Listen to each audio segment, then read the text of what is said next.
شوكولا مو وشوكولا شو هذا؟ يسعد مساكم.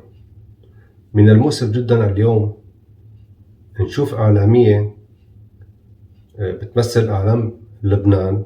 يا أستاذة، لا زال بقلك أستاذة لأني أنا بحترم نفسي، يعني نضال الأحمدية. مقياس الشعوب والحضارات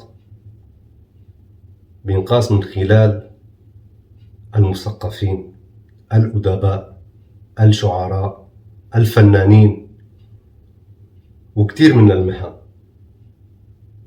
والحرف حتى. طبعا لما نقول فن في نشمل كل الفنون. بعمره ما كان مقياس الشعوب والأمم والحضارات حتى بالطريقة طلعتي انت وقستيها بمصطلحات ما بعرف شو بدي سميها. هالمصطلحات اللي حكيتيها انت يعني لا يسمى صدقا. ركيكة، ضعيفة، جاهلة. وعلى فكرة الإنسان كلمة الجهل يعني لا بينطبق أحيانا على الإنسان إذا كان دارس حتى، يعني قد يكون دارس باختصاص ما أو دراسة ما، يعني بس في أمور تانية بيجهلها يعني بالحياة أو دراسات تانية.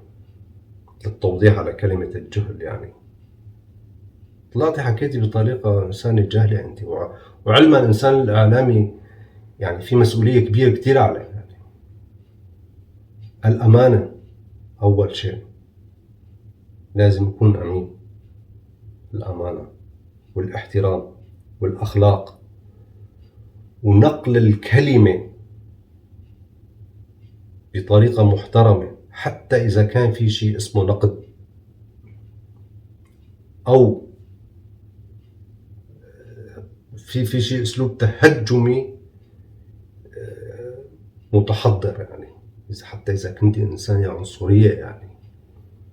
بس طريقتك التهجمية ما كان فيها نوع من أنواع الحضارة أو الرقي أو الاحترام. حتى ما بنحسن نسميه نقد، لا يسمى نقد نهائيا. هذا مو نقد، هذا اسمه عنصرية، اسمه جهل. بطريقة ارتجالية طلعتي، يعني أنت إعلامية يعني اليوم أوكي طلعتي ارتجالي حكيتي، يعني من هون بين ضعفك.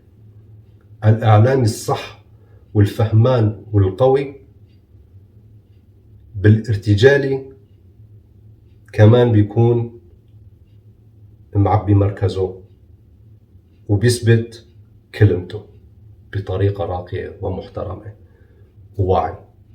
ولكن أنت للأسف ما أظهرتي هالشي، أظهرتي العكس. وللأسف لأن الإنسان الإعلامي ما بيطلع بيحكي بهالطريقة. اللي بيحترم مهنته وخصوصا الإعلام اليوم، الإعلامي مهمته حساسة كتير. بنقل رسالة إلى الشعب، إلى المشاهد أو المستمع. اليوم إذا ما كان الإعلامي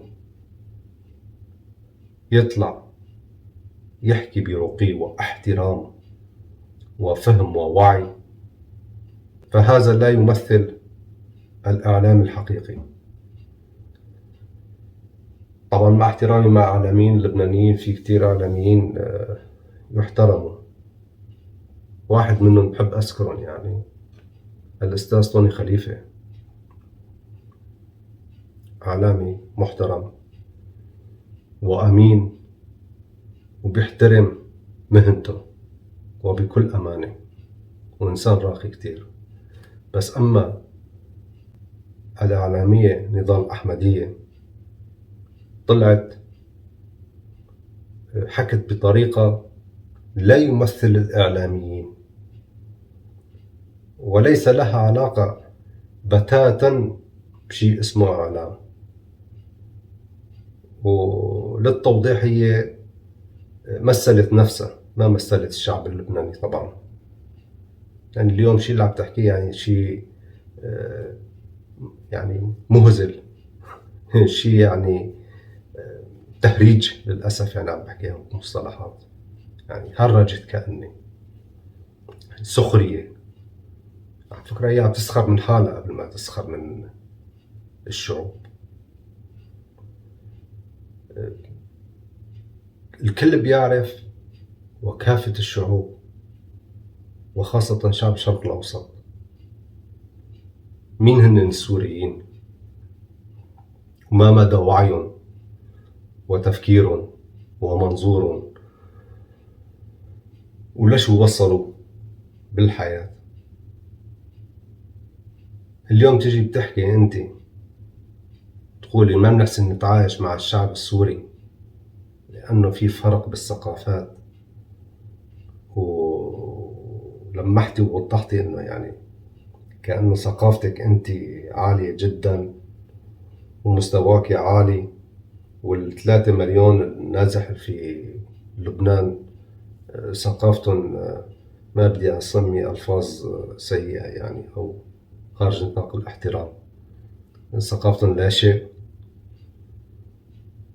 وجيتي ساويتي مقياس شعب من خلال مصطلحات كلمات قصتيهم شوكولا مو وشوكولا شو هذا.